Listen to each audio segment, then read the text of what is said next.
It's about time. This needs no introduction. It's the Super Nintendo. Mario World, Super Metroid, Donkey Kong Country. I mean, come on, man. Stupid iconic, to say the least. Now, my Super Nintendo is a bit worse for wear. It's definitely seen some better days.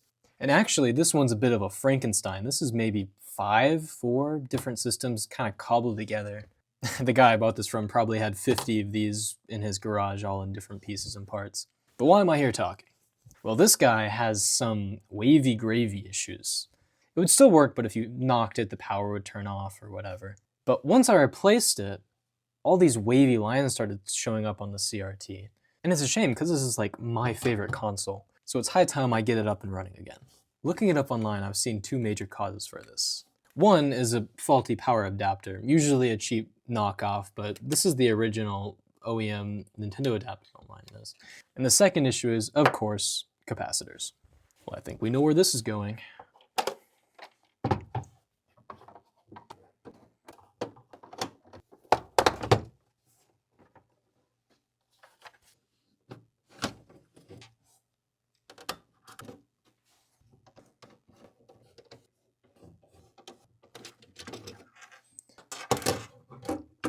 The issue has something to do with the graphics. The graphics card in this case is the picture processing unit instead of the graphics processing unit, and there's 2 of them on this one, PPU1 and PPU2.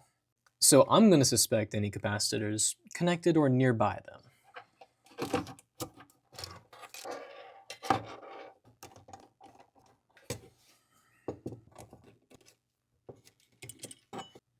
All right, and that gives us a full view of the motherboard. Now I'm spotting 1, 2, 3, 4, 5, 6, 7, 8, 9, 10, 11 capacitors. That being said, we can definitely ignore these 2. Actually, scratch that. These aren't capacitors at all.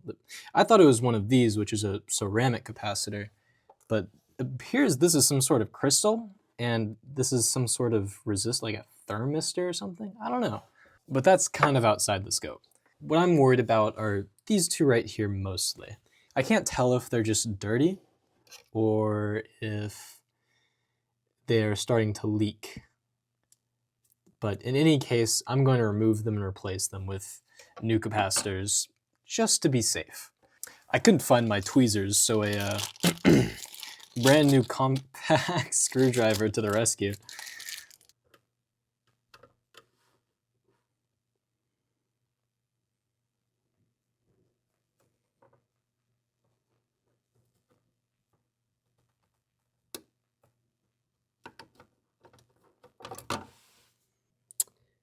Oh, crap. Well, that's not ideal. I just did a small mistake. See, I've never worked with these surface mount components before, but I just ripped up the pad the capacitor is connected to on this side. All right, new day. It's not 3 in the morning, and I've had some time to think.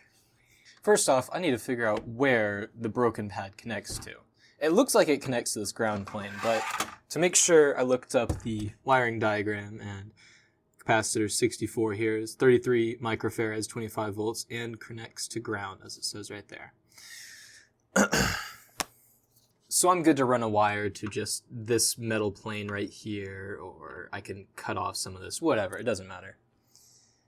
Second issue is I need to figure out how to not do that again. Shockingly, some people say you're just supposed to cut them off, which I don't want to do.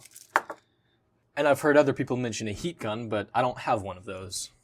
So I guess I'm just going to have to be careful.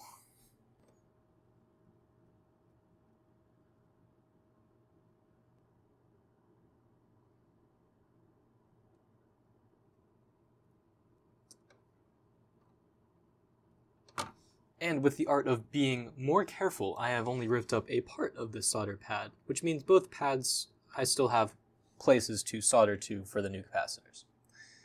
Now I'm just going to make sure that this is a ground plane that I can solder to. Alright, so that's good. And then this obviously isn't going to be good. So I can just solder this capacitor's leg. I could solder it to this. I could solder it to this leg too. You're not supposed to do that, but it's probably fine. Now, here's the thing. These are surface mount. What does that mean? They mount on the surface. Why does that matter? Well, I only have through-hole, which have really long legs that are supposed to go through the PCB instead of just being on top of it. That being said, if you can find one that's the right value, and this is a 33 microfarad, 25 volts, which this one is supposed to be, then you should be able to just jankily mount it to the board like so.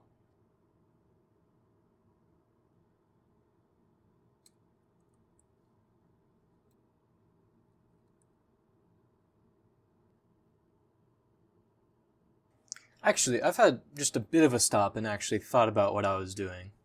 And instead of ruining this board repairing this board any more than I needed to, the two main capacitors in the video circuit are the two easiest ones to repair, the two through-hole ones, C57 and 59 here. If this wiring diagram didn't exist, I'd be screwed. But you can see that C57 is video out, and if you trace this, it goes to composite video here. And YO, C59, goes to YSV, or part of the S-video signal. All of that is to say, this capacitor and this capacitor are both probably going to be the capacitors at fault for any video artifacts. So I'm just going to get these swapped out real quick, and I'm going to just plug it in and see if it works.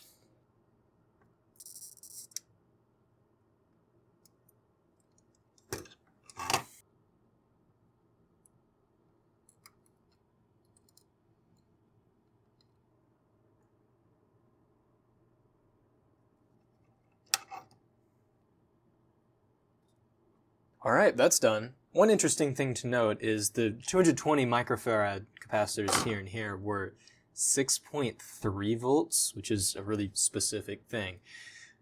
So I just used the next highest value that I have, which is 10 volts, which is fine. That electrically that works, but what that means is these are taller. I don't think it'll interfere with anything, but I don't know that. So I'm gonna throw it back together real quick and see if there's any clearance issues.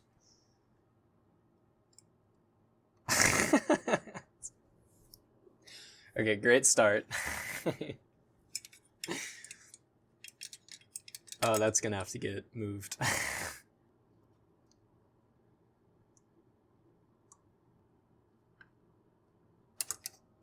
All right, that's better.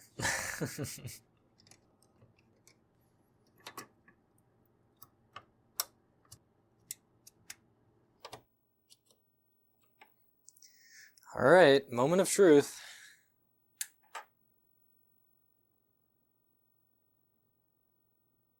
Nada. Apparently it needs this board to plug in or something. I don't know. This EverDrive had the worst of it, so if it looks good on here, oh my god, I think it does. Well, I think that's much better than before, so I'm gonna button it up, make sure everything looks just right, and then I think I'm good.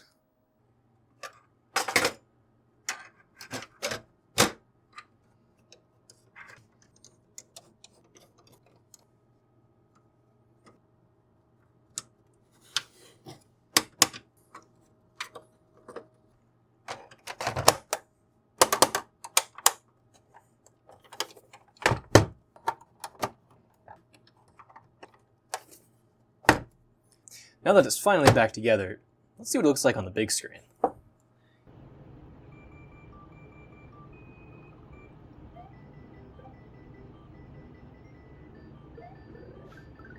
You know what? That was a pretty tidy fix. And I'm almost certain it was these two through-hole capacitors that I replaced.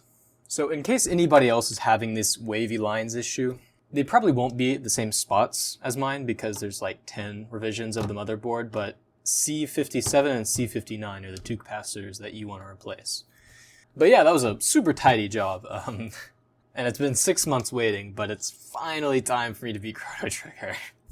So I'm going to get to that, and see you on the flip side.